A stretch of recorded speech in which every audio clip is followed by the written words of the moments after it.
What's up, tribe? How you guys doing? Happy hump day. Happy hump day. Now listen, come on in, come on in, come on in. Child, I thought y'all know y'all probably thought y'all wasn't gonna see me today, huh? Maybe I had to work late and then we went out to eat afterwards. Child, it's been a lot, okay? Work was a lot today. And it is still Teacher Appreciation Week. So I want to thank the people who have extended me appreciation this week. I really do appreciate that. Please make sure that you are thanking a teacher in your life this week. I don't care if it's you have a student, you have a friend, a family member, somebody that is in the education field. Y'all make sure y'all show them some love this week, okay? Because, baby, let me tell you something. Days like today. I wasn't gonna come down because I wanted to do a regular tribe meeting, but I just couldn't get it together. I said, well, this article came out where Andy Cohen is sort of addressing some of the things that have been going on. And I said, maybe that's a good conversation we can have. We'll read through the article, do what we do or whatever. So y'all come on in. We are 124 subscribers away from getting 1,000 subs on our sister channel, ReallyB TV Reviews. So if you guys could, yes, and nurses, I apologize. Nurses, it's your week too, nurses. It is your week too. Charging to my head, not my heart. If you guys could please do that, show the love. But yeah, we're going, oh, wait a minute, did I do? Yes, I did. So if you are new to this channel, if you could, or if you're not subscribed, even if you're not new here, if you are not subscribed to the sister channel, if you guys could please do that, I would really appreciate it. Maybe we could get this channel monetized by the end of the month, honey. Okay. Now, let's get into this article. For those who have not been following this whole situation with Andy Cohen and Bravo and The Reckoning, there was an article we read where they wrote, the Vanity Fair did this article on the reckoning of reality TV and Bravo and Andy Cohen. We know that Bethany Frankel did her whole reckoning and she was calling for unionization and things of that nature. We know that there are multiple lawsuits against Bravo and Andy Cohen right now. So Andy did an article in the Hollywood Reporter. And, for as much as he could address things, he did address things. And, an ongoing legal situation, there was only so much he could say. But he was pretty candid about how he felt about other things. Now, before we get into this conversation, let me say this. I do understand that if you don't like Andy, you're just not going to like Andy. And it probably don't really matter anything he said. You ain't going to like him. Hey, Ray, where you been, boo? I haven't seen you in a while. I hope you've been well. So, at the end of the day, if you don't like Andy, you're just not going to like Andy. But I do think that he was probably about as candid as he could be in regards to the fact that he does still work for Bravo, contrary to reports. He does still currently work for Bravo, and the lawsuits are ongoing. So it's only but so much he could probably get into. But we're going to read through the article, you guys. Please make sure that it is the Hollywood Reporter, so you can find it online. I'm going to share my screen, and we're going to read through it together. Y'all know how we do over here. We're going to read through it together. So let me pull it up. And let's get ready to read through this article, honey. And this is a reaction video. What that means is that we will be reacting in real time. So I am going to read through the article. I will be pausing to give my commentary. If you are not interested in my commentary, then you can go straight to the article and read it for yourself. I say that because there are people who, for whatever reason, I guess think this is like a book on tape, and I was just supposed to read it.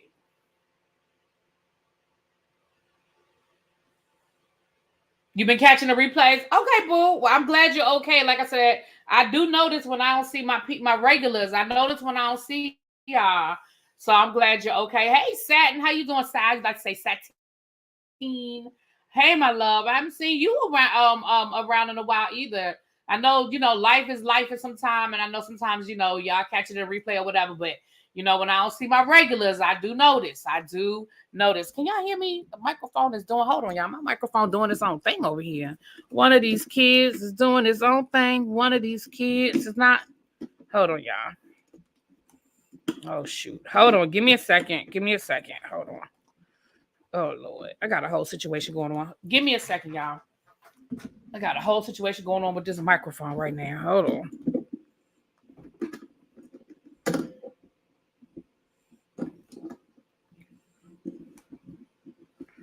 Hold on. Is that it right there?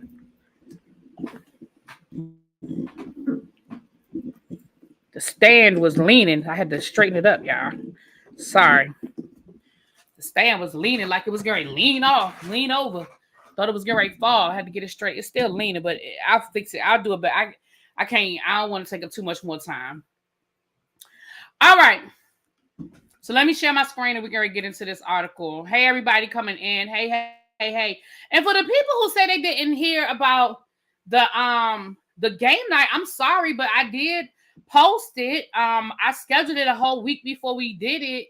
And I did make multiple announcements on my live. So I'm sorry you guys didn't know about the game night.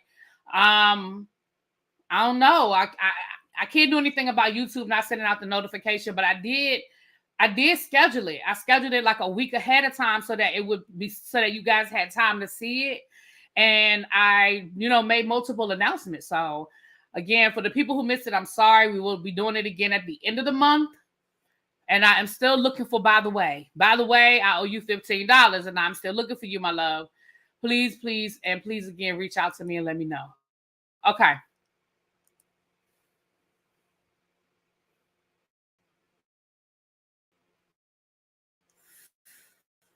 Okay. Can y'all see it on the screen?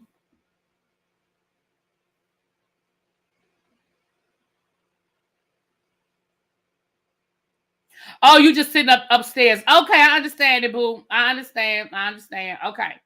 Hey, Melly. Hey, my love. Y'all can't see. It's not. Oh, what's going on with this article? Oh, Lord.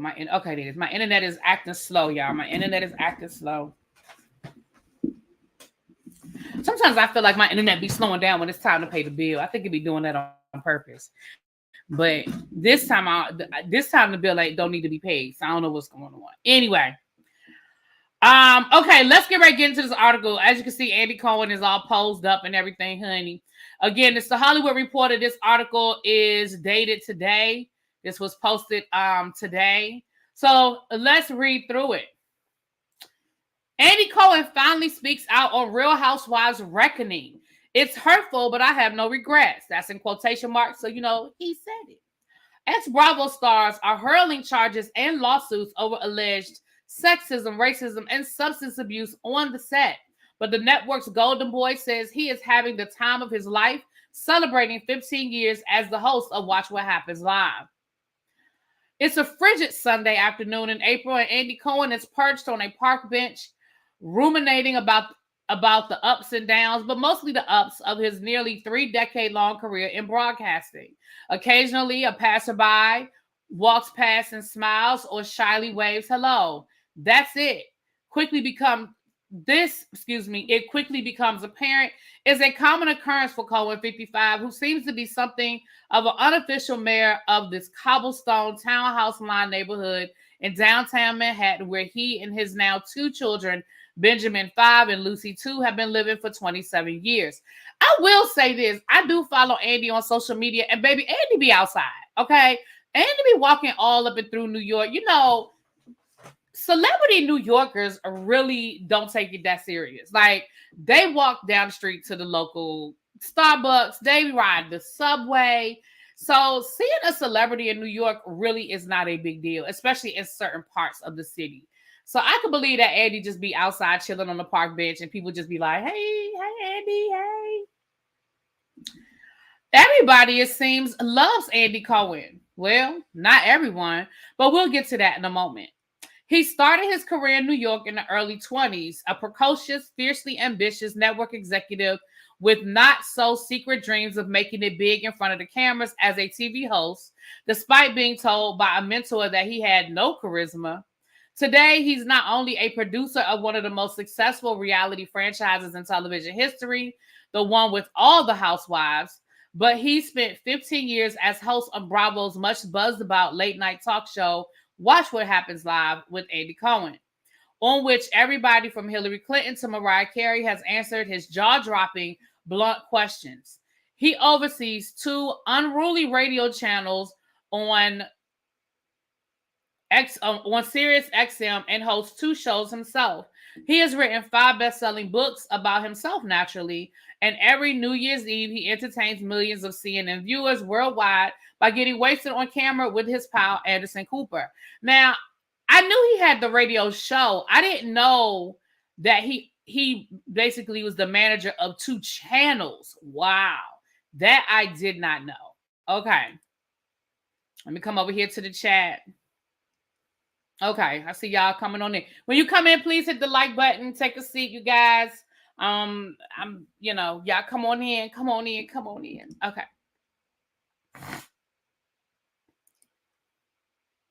It's been a remarkable ascent for the fast-talking Jewish gay kid from St. Louis, who turned out to have a lot more charisma than his former boss could see. And that rise has surprised and delighted nobody more than Cohen himself, who makes no bones about how much he adores being famous. Like a certain other Andy, he has a Warholian fascination with celebrity, especially his own, even if it does sometimes make his dating life a tad complicated. He once got kicked off of Grindr for impersonating Andy Cohen. Child, what was you doing on Grindr? Like, you should be in some sort of celebrity dating. Like, why were you on Grindr, Andy? But remember, Shaq had to get off of was it Tinder? Because they said nobody believed that it was really Shaquille O'Neal, so he had to get off of Tinder. Child. Lately, though, Cohen has been dealing with something he's previously only had the good fortune to poke fun at, which is scandal. There's been a harassment lawsuit filed by 2 of his former Housewives stars alleging sexism on the set, among other charges. There have been accusations of drug use as well as alcohol abuse and even instances of on-set racism. Cohen is constrained by his lawyers from delving too deeply into the details of these allegations, though you get the feeling from his sometimes uncharacteristic tactum demeanor that it's a subject he'd rather not discuss anyway. Still, he sits on his park bench for a couple of hours on this April afternoon and for the first time answers questions about the accusations as well as some about his dating life, his decision to have kids, and what it means to be the only openly gay man on late night television. So the first question says, you've been a producer of Housewives for 18 years now. In that time, a lot has changed in the culture at large. How have you adapted to what has been the biggest challenge? So his answer is, producing a show about politically incorrect women in 2024 is different than producing a show about politically incorrect women in 2009. In 2009, when one of the kids called his brother a FAG, we left it in the show and then discussed it at the reunion episode. That was how 2 brothers talked to each other in 2009. And we saw it as a teaching moment in 2024, you would immediately bleep the word and it would trigger a whole furor. Today, someone on the show would probably say, you can't say that word anymore. And then the viewers would go wild on Twitter. Since sensitivities have changed over the years, social media has a huge impact. There's not a lot of room for nuances these days. We are living in an outrage culture now, and everyone has to adapt to that. I'm going to say that I agree. We've had that conversation here. I agree, you guys. I do think that there are things that used to be acceptable that shouldn't have been acceptable, but I also feel like there are things that if we want reality TV, it is reality. And I just feel like sometimes I feel like we can't have it both ways, right? If we want to film people's real lives, And like he said, you see two brothers fighting and one of them call each other out their name. Is it okay? No, it is not okay. But is that real life? Is that what's really going on? And is it a teachable moment? You know, versus automatically, let's cancel them. Automatically, why would they leave it in there? Automatically, oh my gosh, I can't believe it. Like, he's absolutely, I agree with what he just said. Now, y'all feel free to disagree in the chat or in the comments, but I do agree. But we know it's scripted reality. But I think that's part of the reason why it's become so scripted, because the spontaneity of things gets us in trouble, right? And again, two brothers fighting may not necessarily be scripted. But I understand what you're saying, Ann 411. I understand your point. All right. Okay. Let me go to the next question. The next question says, some critics have complained that you and Bravo have been slow to adapt in some ways. Ebony Williams, the first Black New York housewife, says she encountered pervasive racism on the show. So Andy says, I can't speak to her particular experience, and I'm no longer in charge of programming decisions there. But I am proud of all the work that Bravo has put into making their shows more representative of the country's demographics. George Floyd was an important cultural shift and forced us to look at all of our programming.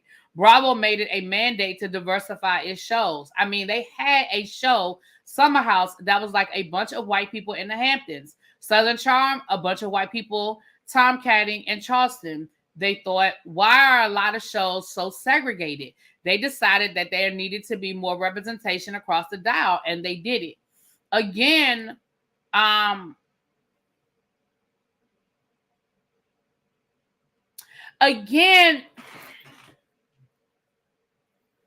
think that's an honest answer, right? I think that was a very honest answer to say, hey, George Floyd made us really sit at the table and really look at things differently. I think the conversation, though, is why did it take George Floyd for y'all to realize, wait a minute, there are rich Black people in the Hamptons, too. There are rich Black people that live in Charleston, too. There are people that they, why are the only two Black housewives shows Atlanta and DC? Like, hello. So I think that was an honest answer, but I still think the original question was, why did it take y'all so long? And I don't think he answered that question, right? I don't think he answered the first part of the question that said, why did it take Bravo so long? Because let's be clear, George Floyd happened, 4 years ago? It wasn't that long ago in the grand scheme of television and programming. Like, let's be clear, in 2009, there's no reason why any of their shows should have been segregated in 2009. Like, we're not talking about 1988.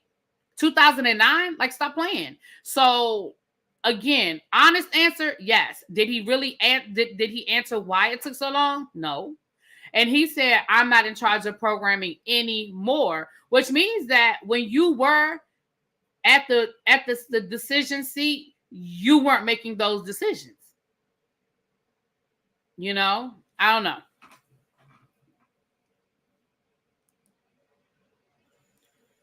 Brady Glanville and Carolyn Manzo have both complained about sexual harassment. Leah McSweeney told Vanity Fair the ratings mad producers hid liquor bottles on the set and sabotaged her sobriety. Are these isolated complaints or symptoms of a larger problem?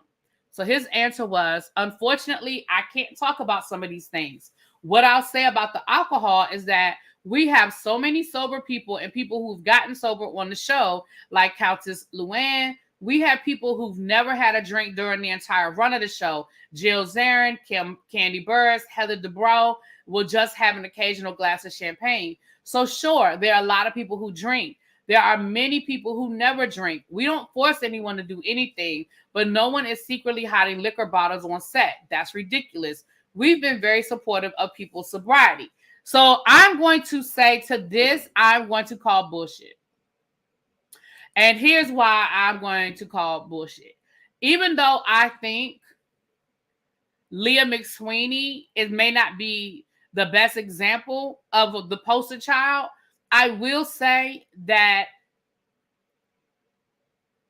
we have heard for years about the excessive alcohol that is given to the ladies, especially on cash trips, right? I remember reading an article, and it wasn't the article of Vanity Fair, it was another article I remember reading when the Real Housewives of Beverly Hills ladies went to France when they got the villa in the south of France, and they talked about how blackout drunk the ladies got. Remember when they went to they went to the vineyard, they went to the winery, and they were just talking about how drunk they were and how much alcohol is available. I think that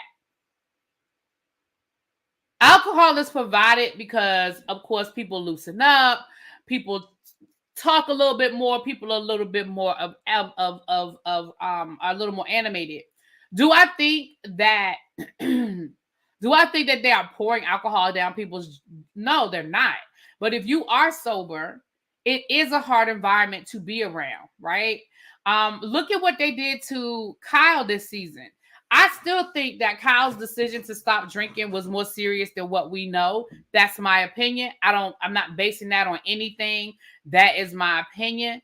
But I do think that her decision to stop drinking was a lot more serious than what we I do think that maybe Kyle was developing an issue.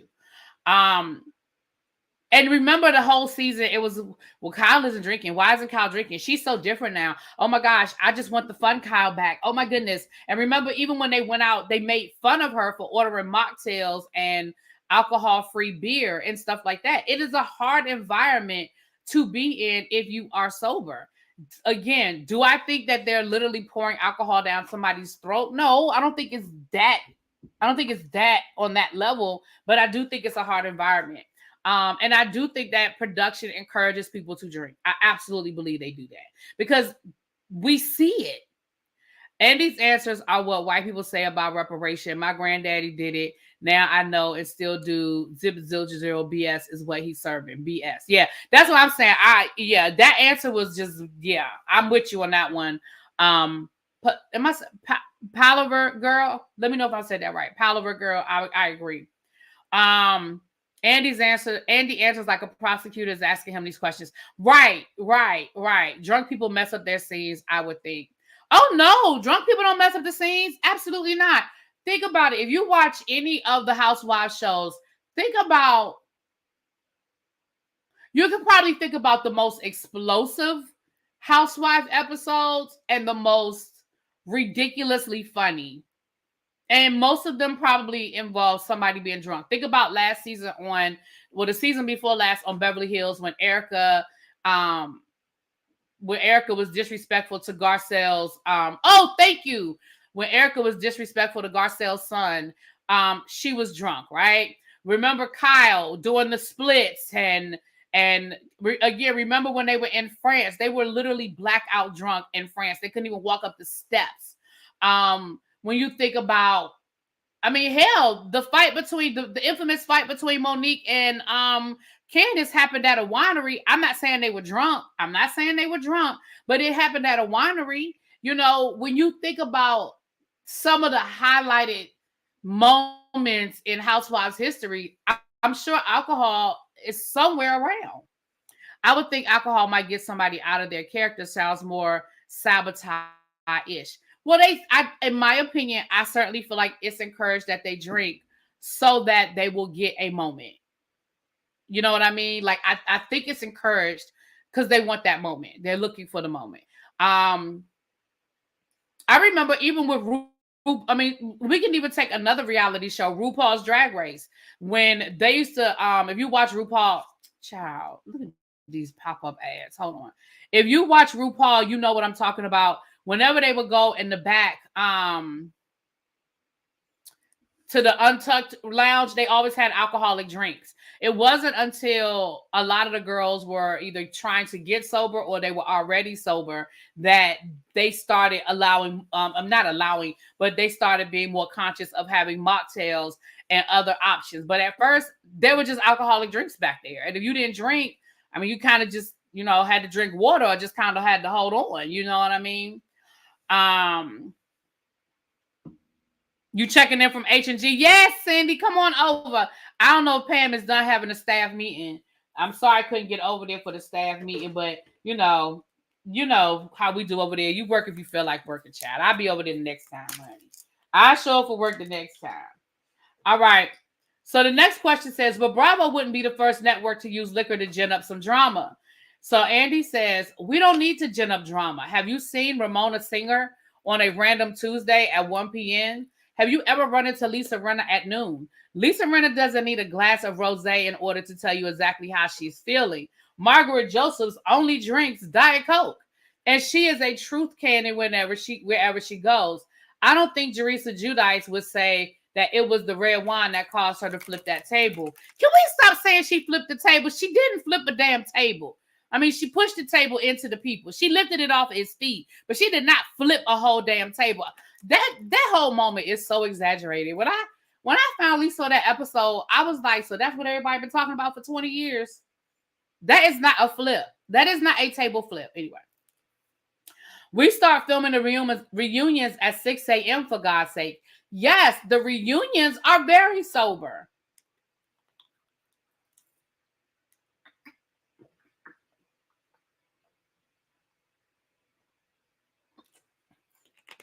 But the reunions are recapping what the people did during the season. They don't really need no energy for that. Okay. There are new calls for reality stars to be unionized, with your old friend Bethany Frankel leading the charge. The Housewives have made Bravo millions by opening up their lives to the cameras. Shouldn't they be paid as much as actors? So Andy says the following. I have a lot to say about that, but I need to make it clear that I am speaking as an independent producer. This is not Bravo speaking. This is my take on it. If you look at shows like American Idol, Survivor, The Bachelor, or Below Deck, 90% or more of the reality stars on there are on for one season or less. Also, acting is a full-time profession. You don't go to school to be a reality star. Reality stars typically have other jobs. They're bar owners, they're designers, they're doctors. I think the way that Bravo pays people is that it's a buyout. They're buying them out for a show that can be distributed in certain ways. And the longer you stay on, the higher your salary gets. And salaries for people who have been on a long time are really high. Look, you're not drafted into the Real Housewives. You either want to be on the show or not. And you either see it as having some greater benefit for you or not. You have a business you're trying to launch. You have a music career you're trying to launch. You want exposure. And so you say, okay, I'm going to look at this for the long game and maybe parlay my exposure on the show into other lucrative opportunities. And many of them do just that.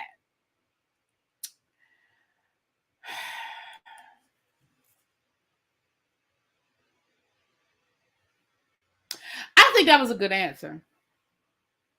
I'm not saying I agree with the answer, but I definitely think it was a good answer. You could tell that it was a thought out answer, maybe an answer he had worked with the lawyers, but it was a good answer.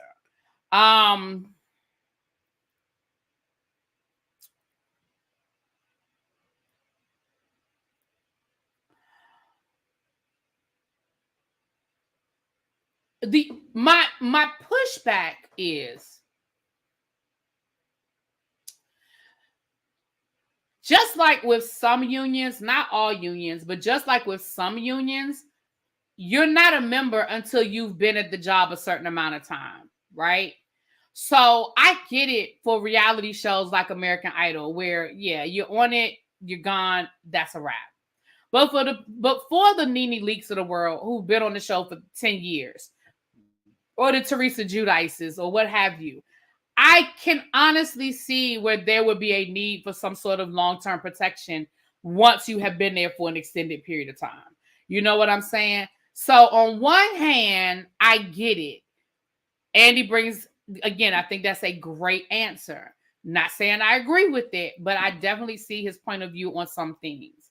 But ultimately, I do feel like there are some benefits for people who have been in this reality TV show game for a while. that would benefit from a collective bargaining unit. I do feel that way. What that looks like, how they would break that down, child, I don't know. I wouldn't even want to begin to try to figure that out because it would definitely have to be layered. It would definitely have to have a lot of nuances involved in it. All reality shows aren't made the same. All reality companies don't have the same resources and things of that nature. So it would definitely be very nuanced. But again, I do feel like there's some protections that could be provided. That's my 2 cents. They are inexperienced but get swooped into the business and branding. Exactly. And also, just like with the actors, you have to work a certain amount of hours before you're eligible to get a SAG card and be a part of SAG. So maybe if they did a tiered thing like that, hey KK Boo, maybe if they did a tiered thing like that, maybe that could work. If you do one season of a reality show, no, you don't. There's certain benefits that aren't afforded to you. But if you want year 6, 7, 8, 9, 10, yeah, I do think there's some benefits. I do. I really do feel that way.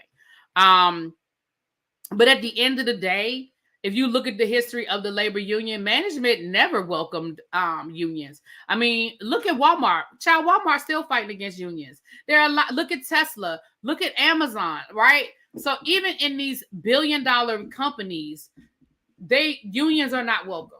So it's not going to be an easy fight. It's not going to be it's an uphill battle, right? But I do feel like I do see where it could be a need for it, right? I do see where it could be a need for it. Okay. Next question. You had close ties to some of your critics. Bravo helped make Bethany a multimillionaire. Have you felt hurt by some of the criticism you've received? Do you have any regrets about how you handled anything? Well, that's a lot of questions in one, but let's read his answer, child.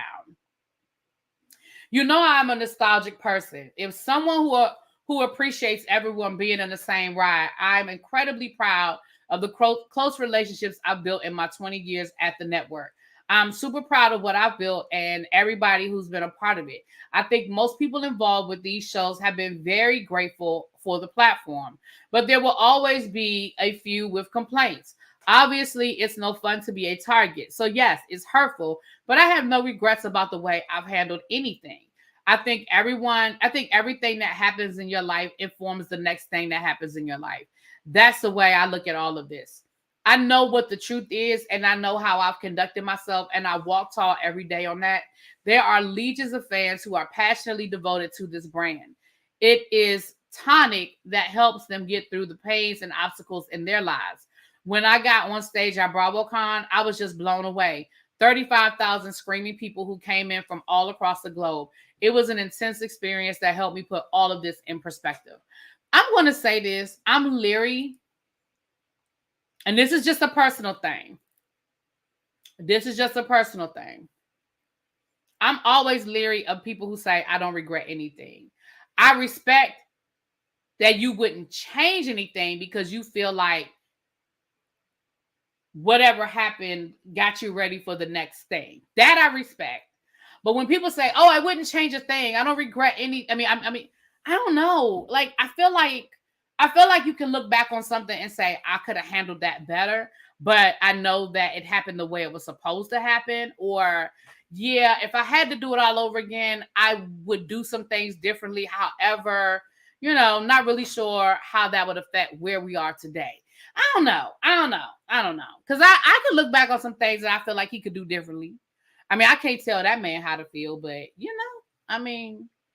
the one smart enough was Mariah Huck of Married to Medicine, producer Claus, and Bethany Frankel. Yeah, there were some really smart ones that went into the reality space. There were really, really some smart people that made some smart decisions, right?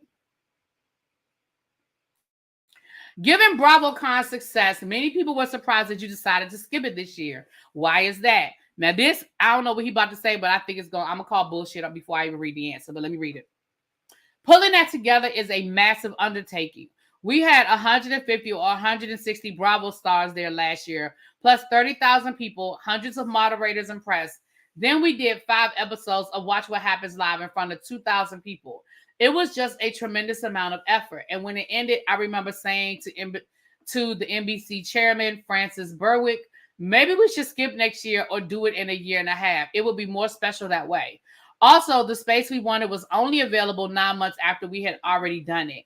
And that seemed way too soon. But ultimately, it was a Bravo decision, not mine. And the decision, by the way, was made 8 months ago. They just announced it a couple of weeks ago. And people tied it into what's been happening, but it had absolutely nothing to do with that.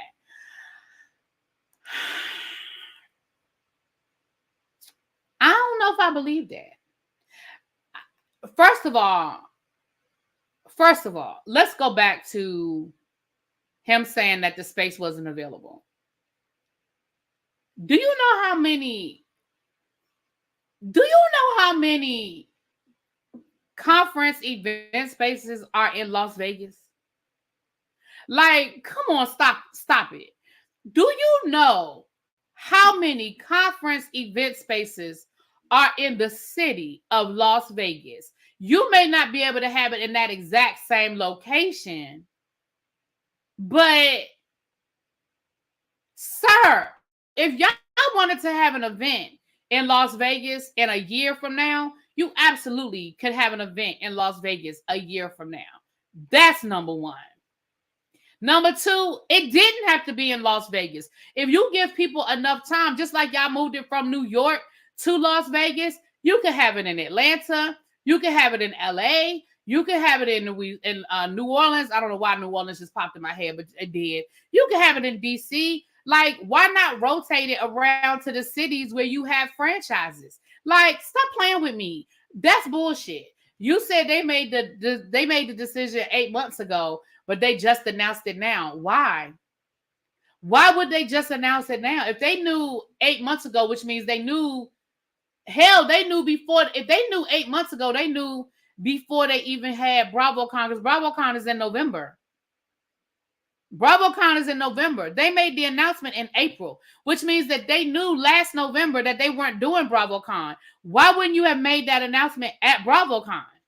Why wouldn't you have even said, hey, y'all, we've decided this is so big. It has grown so big. We're going to do this every other year. So unfortunately, we are not going to be having BravoCon next year, but make sure you come back in 2 years to see us. Like, they could have ended BravoCon like that. They could have made the announcement at BravoCon. Like you said, y'all did 5 episodes of Watch What Happens Live. On one of them episodes, you could have made the announcement. Because if you knew 8 months ago, then you knew in November. So again, I don't know if I believe that. Also, to say that the space you wanted wasn't available, as if that's the only space that's available to hold what y'all got going on. Do you know how many event spaces can hold 35, 40,000 people? Think about Essence. Maybe that's why I thought of New Orleans, because maybe I thought about Essence, the Essence Fest. Do you know how many people go to Essence every damn summer? Bullshit. Atlanta, DC. Y'all could have gone back to New York for all of that. Chicago, Texas, like Dallas, Houston.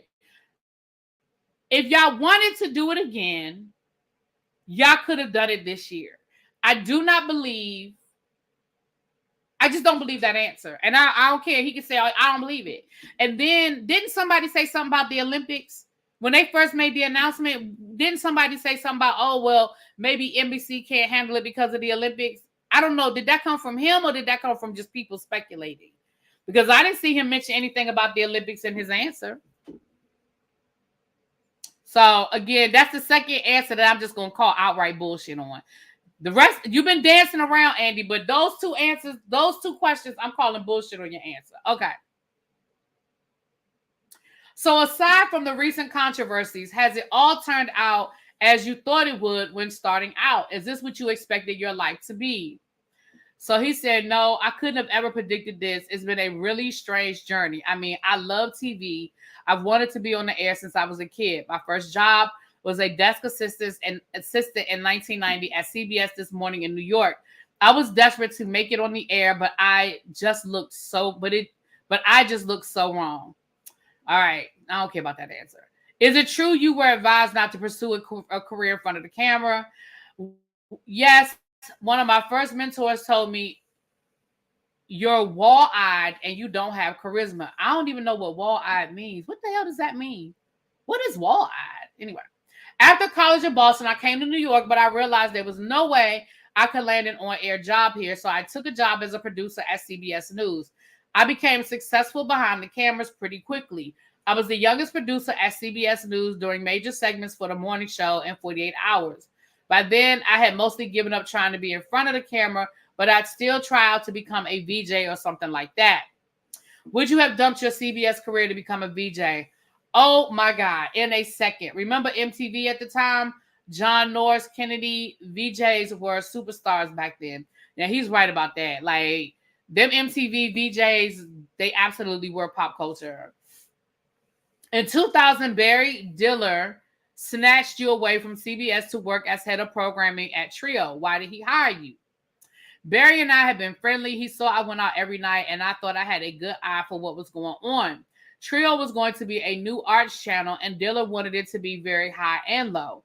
He saw that I had a high and low sensibility. I think the most successful thing we launched there was a documentary show called Brilliant But Canceled, and then Trio itself wound up becoming Brilliant But Canceled. It was folded into USA Today and then into Universal, and Universal and NBC merged, and I ended up at Bravo a couple of years later. Oh, okay. See, some of this is giving us some good, background into how we ended up with Andy Cohen child. Queer Eye put Bravo on the map, but Housewives took it to a new level. How did that show happen? It all started when this ad guy named Scott Dunlop brought us the video of his neighbors in Orange County. At the time, Desperate Housewives was a huge hit on ABC. His big idea was to bring Desperate Housewives to life, and there was no better place for that than Orange County. The women were bored and rich. Their hair was big and blonde. Their boobs were bigger. One woman, Vicky Gunvalson, even had a grotto in her backyard, but Scott's idea was maybe a little less grounded in reality. We wanted it to be a docuseries about these women and their friendships. At what point did you know it would be a success? It took a while, actually. We almost pulled the plug on the first season. The production team we hired would rave about all the great scenes they were getting on tape, and when we watched them, it was just underwhelming. I remember a meeting where we talked about if we wound up killing the Real Housewives, what would the loss be? By the time we were $400,000 in, so we decided to push forward. I remember the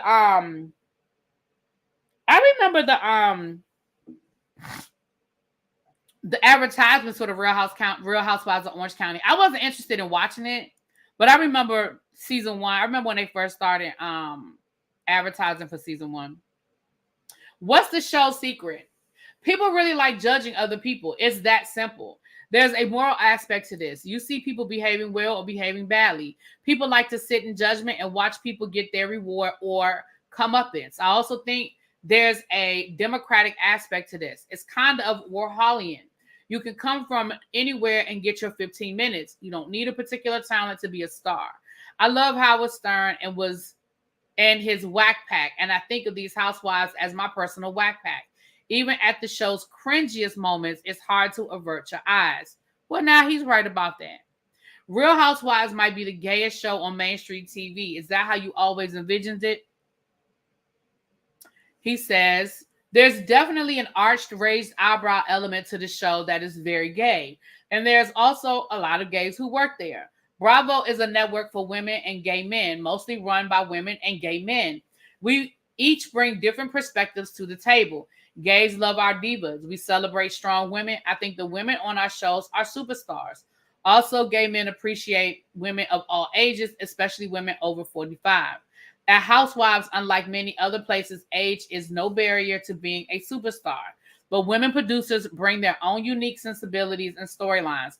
I think it's really a feminist show because it can be about women finding their voice or finding their power or discovering their sexuality. Child. A feminist show? Really? I've actually debated Gloria Steinem about this on Watch What Happens Live. She called Housewives a minstrel show for women. I know that some feminist critiques say it's just a gay male conception of women, but you know what? They're wrong. If you look at Luann and Sonia and even Ramona, you saw them getting divorced and they wound up really finding themselves as sexual beings. Others go through traumas and find great empowerment. I love Gloria Steinem, but I don't get the sense she's watched a lot of Housewives, you know?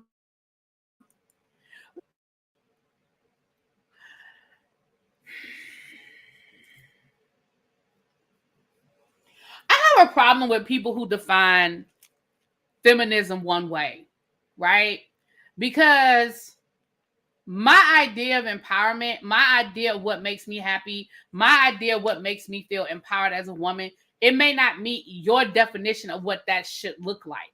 And this is a debate that we have in my classroom when we talk about feminism in the 1960s and the 1970s. We even had this conversation when we did did the documentary on Playboy, and how a lot of women pushed back and said, listen, like, Hugh Hefner said, well, Playboy is, empowering women. They're taking control of their body and their sexuality. And, people debated that. So I really hate this one-sided view of what feminism is. When I look at a Candy Burrs, and I know some people don't like Candy, and that's fine, but I'm using her as an example. When I look at a Candy Burrs, right, to me, I see a strong Black woman. I see a feminist. Now, some may not agree with that based on their definition of what feminism is, because we see a woman who is married with children, right? And you might say, oh, well, what are you talking about? She's married. She's got children now. But why isn't that? But she's also a boss. She also runs multi-businesses. She's also out here doing great things. And I can look at a lot of the women on Real Housewives, and I can say the same thing. So I agree with what Andy's saying from that perspective. And I disagree. What up, Lolisa? Hey, boo. But I disagree with that. Not that I disagree with, I understand where Gloria Steinem is coming from, and I definitely understand her activism, and I respect it. But I don't know. I just hate that. I just hate that one-sided view. That's just my opinion. I don't think women become feminists. They were just forced to take on roles they usually didn't, since World War II took all the men away. No, I disagree, Anne. Because once those men came back home, those women were put right back in their place for the most part. When the men came back home, a lot of them took those jobs back. Not everybody did, but a lot of them did. And a lot of the women of the 1950s fell right back into that stereotype. Did all women fall into that? No, because again, some women couldn't afford to, right? They did become single parents because their husbands died in the war, or they needed the double income. But they went right back into that mindset of women are meant to be seen, meant to take care of the home. They were put right back into that mold. It wasn't really until Betty Friedan published The Feminine Mystique that sort of made people kind of come back around, made women come back around and sort of open back up again about what the idea of what a woman should do and how a woman should move. So I disagree with that. I don't think that after World War II, feminism was sort of born, because women were pushed right back into their roles once the men came back. Right. Hence the baby boom. Exactly. Hence the baby boom with all the soldiers coming back home and taking their jobs back. Right. Did some women stay in the workforce? Yes, some did. But the majority of them, no, they went right back to what their jobs were. Again, were there double income households? Yes, there were women who worked outside of the home. But it wasn't, it still wasn't the view. It wasn't the view. I mean, when you think about, we were well into the 1970s when women still had to get permission from their husband to open up a bank account or get a credit card. Like, that was well into the 1970s, where banks still required your husband to sign off if you wanted to open up a checking account outside of him, or you wanted to open up a credit card in just your name. You couldn't do it. If you were a married woman, you couldn't do it. Teachers, especially female teachers, once they got married, it was in their contracts that once they got married, they were fired. Once they got pregnant, they were fired, because the idea was, you're okay, it's time for you to go home. You got a husband. This is the job for, you got to let a man come and do this job now. So, yeah. After World War II, there was a propaganda campaign about women going back home after the men returned. Yeah, Auntie Didi, absolutely. And the same thing happened with World War I. It just, World War I, because we didn't fight in the war as long as World War II, the impact was greater. World War I, we were literally only in the war for a year, so it wasn't that long. But with World War II, we were there for a lot longer, and so the impact was more long term. Mm-hmm. When did things fully change from this mind thought? It's still not fully changed. I mean, it's a lot better than it was, but it's still not fully changed. I mean, think about Hillary Clinton running for president of the United States. I mean, we as a country were, when you think about the fact that we accepted a black man as president before we elected a black man as president before we would elect a white woman, that should let you know right there that we still ain't there. We still ain't there. Right. Women in the 70s had to get permission to get their tubes tied, right? I mean, look at where we are now with the abortion laws, that they're turning the clock back. So, yeah. Hillary may have been boring, but Hillary was a better candidate than Donald Trump.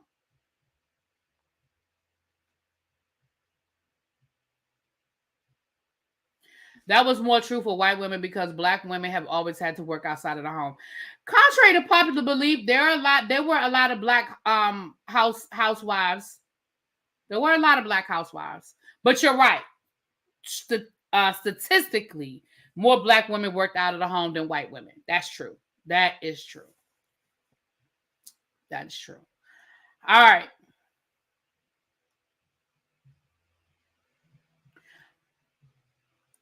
Okie dokie. Okay. You must have overseen hundreds of housewives at this point. Which of them epitomize the show's ideal? Portia Williams in Atlanta is a good example. She's funny. She's open. She is someone that you root for. She's vulnerable. She's been on top. She's been on the bottom. So she kind of has everything, and you go along with the ride with her. Bryn Whitfield on New York Housewives could wind up being that too. Tamara Judge on OC, Kyle Richards is another great example. I'm gonna call bullshit on that answer too. Portia Williams, out of all of the housewives over the last 20 years, Portia Williams is the first name that comes to your mind. Really, Andy? Portia?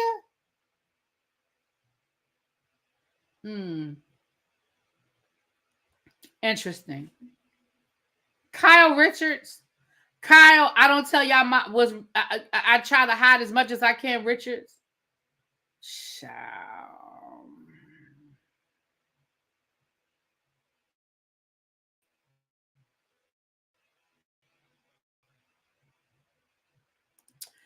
Yeah, that's an interesting answer.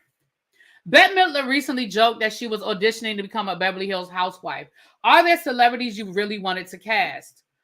Tori Spelling has made a lot of noise about wanting to be on the show. She definitely brings great drama, but we've never really had a serious conversation about her for some reason. I actually have mixed feelings about having stars on the show. When Lisa Rinna was trying out for season 1 of Beverly Hills, I was very much against the idea. Like, she's already a celebrity, but then she came and it made perfect sense. So I'm going to say this, and this might be controversial.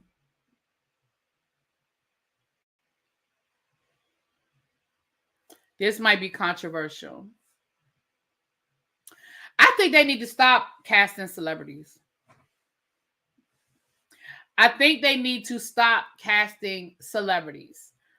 I think that's part of what's wrong with these shows these days. I think that's part of why we have so much scripted um storylines, because let's take some. I think Tori is going to be my exception to the rule. I think Tori would have been great on the show because Tori is a train wreck, and she had so much real bullshit going on with her husband and her mom drama. Can you imagine if Tori had been able to convince her mom to film with her? She's got her brother. Like, she is Hollywood royalty, but her life is so crazy. Like, I really think that I think she would have been good on the show. I think she would have been good on the show. But remember, yes, technically she has a pedigree, but I don't know if I would put Tori Spelling on a Hollywood A-list at this point, right?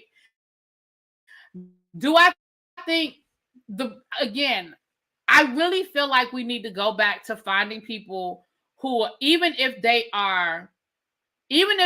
have a career in the business, people that we don't necessarily know that well. For example, Jenna in the Real Housewives of New York reboot. You know who, like, if you follow fashion and stuff, you know who she was, but you didn't know her. She did not have a public profile, right? I think that's part of the reason why the reboot was so good, for me at least, because you're not dealing with people who are Hollywood, right? You are dealing with Jenna, who has a name, but she's not public. And then you had Sai, but she's an influencer. So she's comfortable being in front of the camera. She's comfortable creating content. She's comfortable with being out and being in the blogs and those kinds of things. I think it's the same thing with Dubai. We aren't talking about people who are household names that have an image to protect. I think part of the problem with hiring these celebrities is that they're too busy trying to control the spin. They're too busy trying to control the narrative. And so they're not being real. They're just not. But if you had a bunch of people that just don't have anything to lose, you get more authenticity. Now, at this point, we're never going to go back to the good old days. Like, some things, the ship has already sailed. You know what I mean? But I think we can get back to having a more people who are on the cusp of celebrity, but not necessarily in celebrity, I think is the goal. So somebody like a Kyle Richards, right? Once we knew who Kyle Richards was, it was like, oh, she was on Little House on the Prairie. Oh, her sister was this person. Oh my gosh, her other sister is a Hilton, Paris Hilton's mom. But look at how long it was before she was even on the show. So it's like you have that connection to celebrity, but not being a celebrity. So I'm okay with that. But Andy, really? Portia was the first name that come to your life?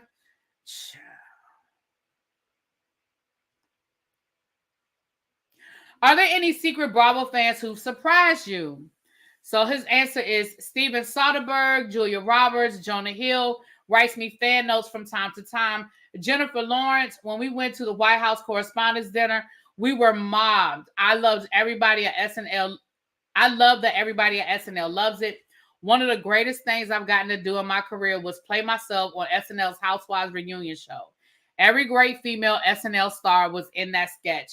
That was a decade ago, and I remember thinking, oh my God, this is too soon for this to happen. I'm never going to do anything better.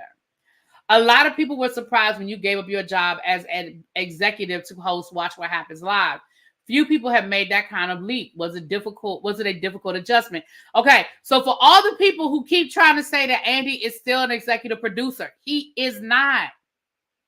He is not. It all happened slowly. Initially, I was doing an online show on Bravo.tv after Top Chef, and it was really fun. And it just developed over time. At the beginning, I got paid $50 or $100 an episode, but gradually the show built an audience, and they decided to take it live. I remember my first televised episode. It was a live at midnight, and I was not nervous. And I remember going to the bathroom, and I was like, dude, why aren't you nervous? But I felt like I'd been training for it for many years. But a few years into it, that changed. I'm a very confident person. I usually believe in every decision I make. I'm always moving forward. But I was like, who do you think you are? You're not a comedian. Why do you think you can host this show? It was partially criticism I was getting from the people online. So again, I've heard people say that Nene gave Andy the idea to do Watch What Happens Live, that this was Nene's show, that Andy stole Nene's show. Again, as you read, it was something that evolved. He was already doing something on the website, and it evolved into Watch What Happens Live. That doesn't mean that Nene didn't maybe make suggestions or things of that nature, but it does not sound like Andy just outright stole Nene's idea. But I've heard that over the years, so there you go.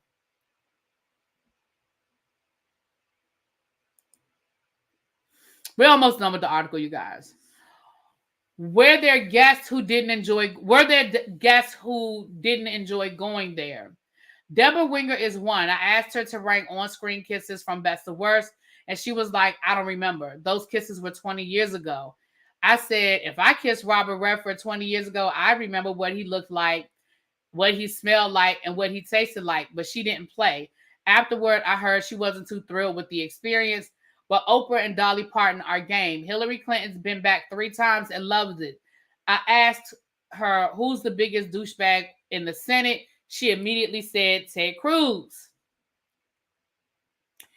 Despite its success, Watch What Happens Live has never been nominated for a late night Emmy. Do you think that will change this year? No, hell no. My team certainly hopes so. We've been at it for this 15 years now, and people recognize how differently we approach things than other late night shows. The whole high-low sensibility, how we get people to talk about things they won't discuss anywhere else. My people are like, this year is going to be the year for us. But I tell them we're wasting their time. Maybe I'm jaded, but I just think Emmy voters look at us as anything kind of serious or realistic. I don't know. I think it's out of their box, or maybe it will never be in their box. They have this set notion of what late night shows should be like, and yet my team persists. I have an Emmy event with Molly Shannon in May, but I appreciate it. I appreciate that they want it to happen. I would love it to happen, but ultimately I'm more concerned with just getting to keep doing the show. You know what I mean? I wonder if, because does Watch What Happens Live come on every night? I wonder if maybe that's part of the problem.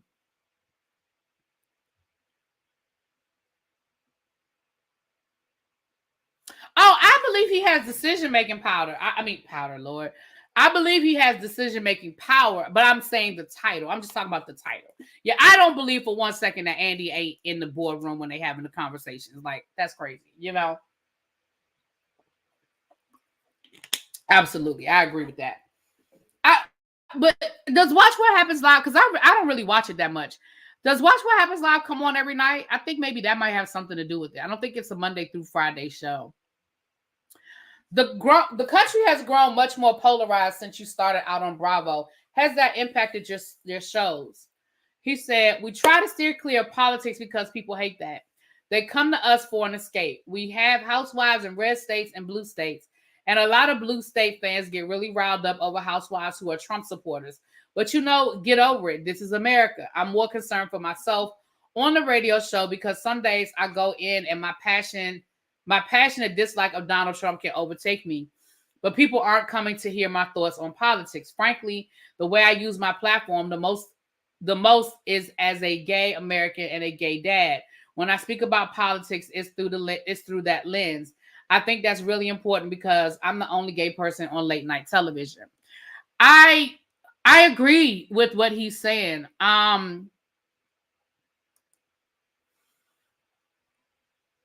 It does come on Monday through Friday. Okay. All right. Well, then that's not it then. Okay. Let me say this. Okay. Somebody said Sunday through Thursday. Somebody said Monday through Friday. Well, I know it comes on Sunday because it comes on after whatever Housewives show or whatever. But it comes on Friday night too. I noticed that Black guests are only on Watch What Happens Live on Sundays. That's not true. That's not true, Cohen. Wait a minute. Hold on. Let me not say that. Hold on. Let me not say that. Let me know what. Let me erase that. I don't watch it enough to make that statement. I don't know. I don't watch it enough. I really don't watch it that much. Thank you, Quintessential. Hi there, chat. Audio Avon. Yes, audio. And don't forget my affiliate link, the little shopping bag. Y'all check it out. Today's affiliate link is Juvia's Place. So y'all check it out. Y'all check it out, please and thank you. Please and thank you. Y'all check that out. Okay. All right. I agree with him to a certain extent. Let me say this. I understand from a person who has no understanding of why somebody would support the ignorance that is Donald Trump, right?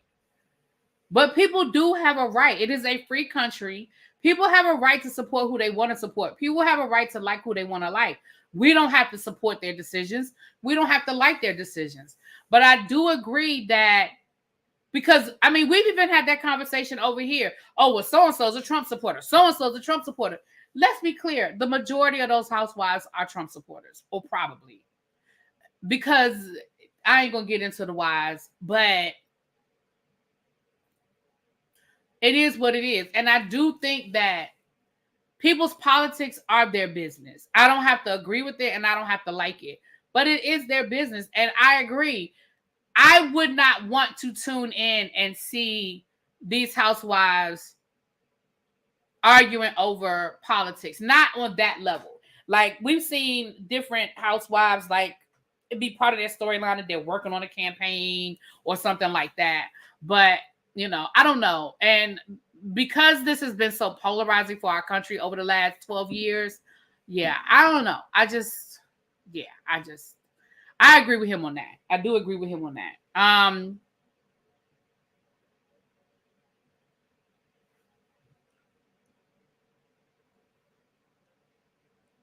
It's the code of personality. Mm-hmm. All right, you guys. Yes, Howard Stern calls you America's top gay. I can't stand Howard Stern. I don't even want to read the damn answer.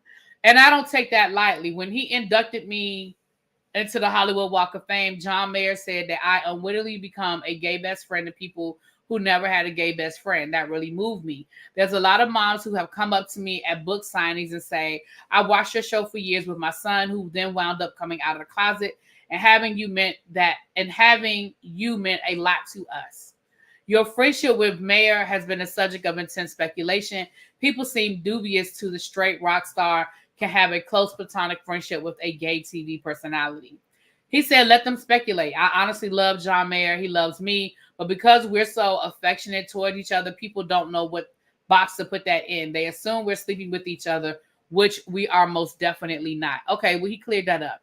Him and John Mayer are just really good friends. They are not involved sexually. Okay. Your friendship with Anderson Cooper also is fascinating because you seem so different. On TV, he seems alternately shocked and amused by you. Is he also like that in private?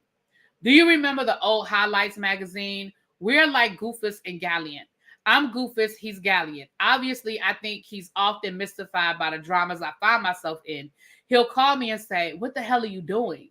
But we actually have a lot in common. He's someone I always go to for advice, and he's always on the mark. I can see why they're friends. Like, I definitely understand opposites attracting. I understand having a yin and a yang. I understand having somebody that brings you down or that you bring somebody else up. Like, I get it. I definitely get it. Me and my best friend are very much like that because she really be side-eyeing me all the time. Okay.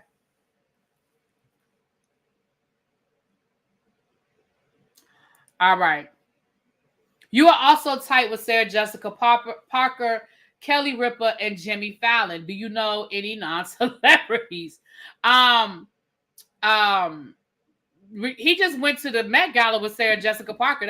He was her date. He said, of course, I went to Seder the other night with my oldest friends, girls I grew up with, one of whom I met in 7th grade, and she's Ben's godmother. And on the other, I met when I was studying abroad in London. She was the first person I ever came out to. And there's my college roommate, Dave. These are people I hang with. I think that was a stupid question. That was a dumb question. See, sometimes people just be asking dumb questions. Why would you ask him, do you know any non-celebrities? That's just dumb. That's just dumb. Anyway. You once said that you've been preparing to be famous since you were 7. Has it been as fulfilling as you imagined? Anderson always says that no one enjoys being famous more than I do. I view it as a gift. I walk my dog 3 or 4 times a day in New York, and people are like, hey, Andy, how great is that? I live in a big city, and everyone calls my name and says hello. I have a personal relationship with my audience. They feel like they know me because they do know me. How I am on TV or on the radio is pretty much the same as I am in person. But there's a part of me that still can't believe that I can get reservations at fancy restaurants. I can't believe I get into the Met Ball. Are you single right now? How do you meet people? How do you meet people when you're a celebrity? I'm on all the apps. I'm on Grindr, Tinder, Scrub, Hinge, Child. How's that been working for you? Well, I got kicked off of Grindr once because somebody reported me for impersonating myself. People are like, nice try. Why are you sending me Andy Cohen's pictures? But once in a while, it'll work out. Okay, so he's had some hookups. I want to say this. Andy Cohen.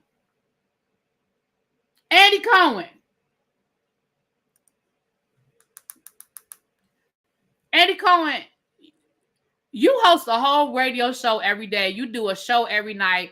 In between, you are moving and shaking and figuring out what's going on with the Real Housewives. How the hell you raising 2 kids? How the hell you have time to walk your dog 5 times a day? Sir? And why does your dog need to be walked? Is he a puppy? Did you just get him? Who the hell needs to walk their dog 5 times a day? A day? Sir, what is going on with the dog? Is she okay? 5 times a day?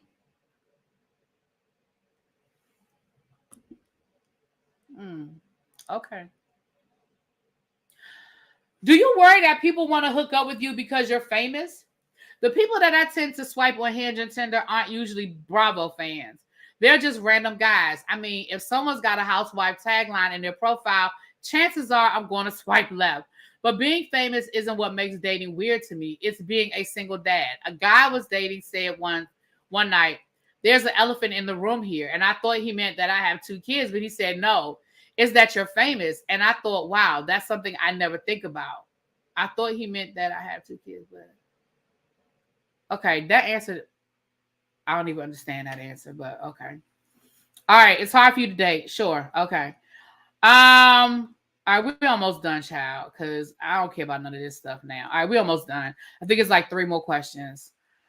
What made you become a single dad?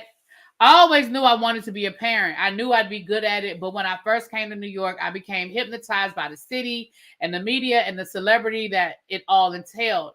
And I love all of that. I love media. I love New York. Yeah. Okay. I started to think to myself, is that what I want to do for the rest of my life? Is this all there is to me? Eventually, the holidays started becoming lonely. I'd go home to St. Louis for Thanksgiving, and a lot of my high school friends weren't there anymore or had a boatload of kids. So I started to wonder where I fit in. I mean, I love the party, but I didn't want to be the last gay guy at the party. Then when I turned 49, I had a boyfriend who was 20. What?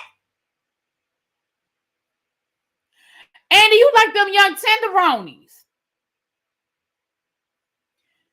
When I turned 49, I had a boyfriend who was, a boyfriend who was 20 years younger. Okay. Ooh, Lord.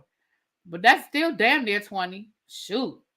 Who did not want kids and didn't want to get married. And I was like, okay, I've got to move on. If I'm going to have kids, it has to happen now. Andy, you like them young. I'm going to just leave it at that.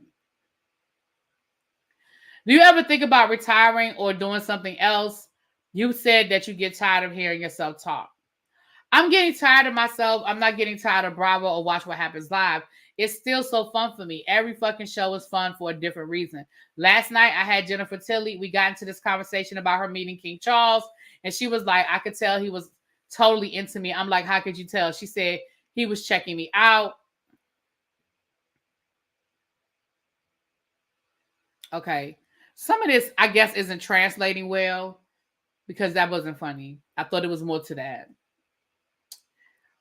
Um, you've become such an embodiment of the network. It's hard to think of you apart from it. What's Bravo without Andy Cohen? What's Andy Cohen without Bravo? You'll have to ask Bravo about the first part. Hopefully they'll keep employing me for a while because I like it there. But you know, everyone is ultimately replaceable. I love doing the shows, but if it all went away tomorrow for some reason, I'll be fine. I can write books. I have a successful radio career at Sirius.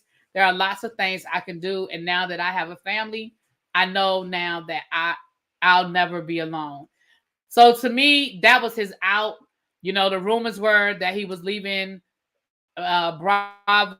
To me, that was his exit. If he ends up leaving Bravo, he's basically letting y'all know he's gonna be. That's what that was. I'm not saying he is leaving Bravo. I'm saying the way that was the last question, and I feel like the way that's why he ended it that way. Like, well, if I leave, I'm gonna be all right.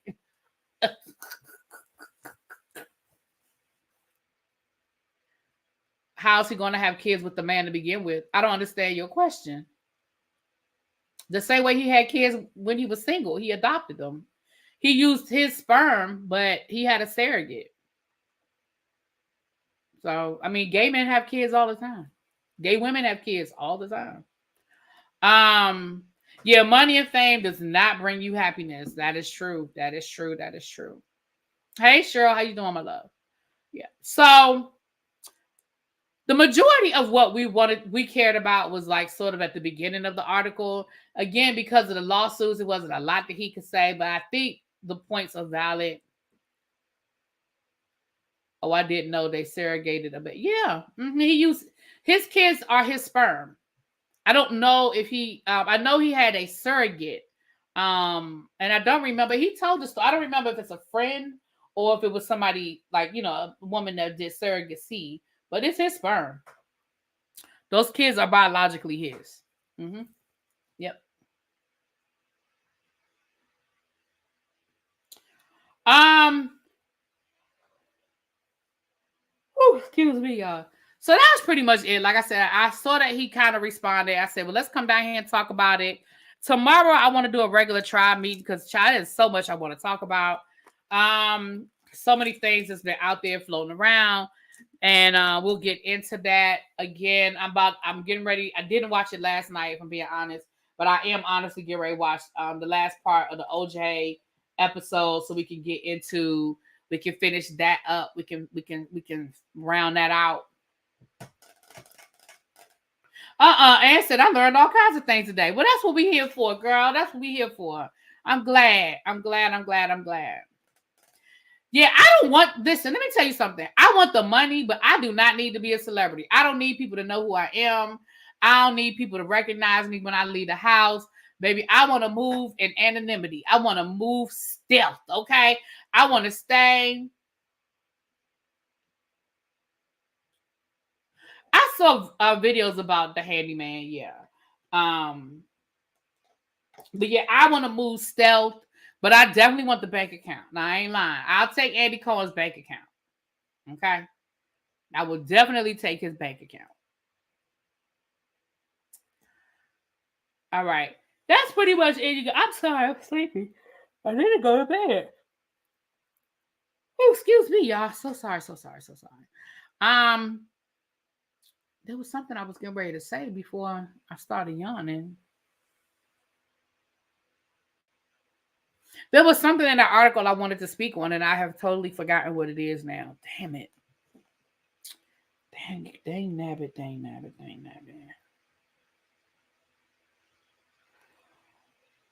Oh.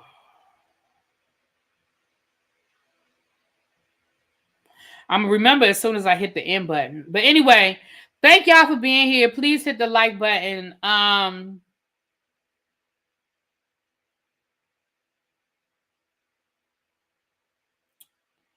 Dang, I'm trying to remember. Anyway, I'm gonna remember as soon as I get off of here. I'm gonna remember. But thank y'all for being here. Like I said, I will see you guys tomorrow. And I will talk to y'all later. Peace. Hey. I can't remember what it is. It's irritating me because I know as soon as I hit the end button, the bishop said I was rich. He said it again. Aw. I wish I was as rich as he seemed to think I am. Child, I wish I was as rich as he thinks I am, honey. All right, y'all. I'm out for real. Talk to y'all later. Peace.